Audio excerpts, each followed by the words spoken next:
Welcome to this tutorial on how to multiply fractions, specifically 1/12 by 1/17. We'll break this down into simple steps to ensure it's easy to understand. Firstly, let's look at our fractions.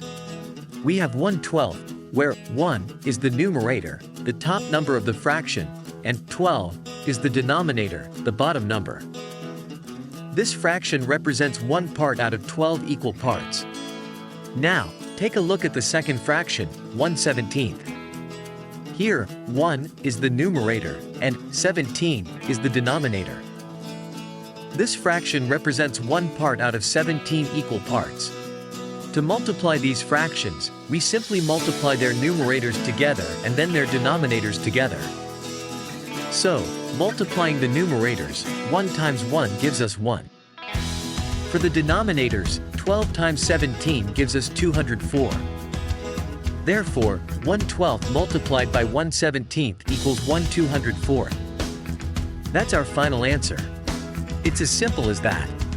Remember, 1/204 is already in its simplest form. You've now learned how to multiply two fractions together.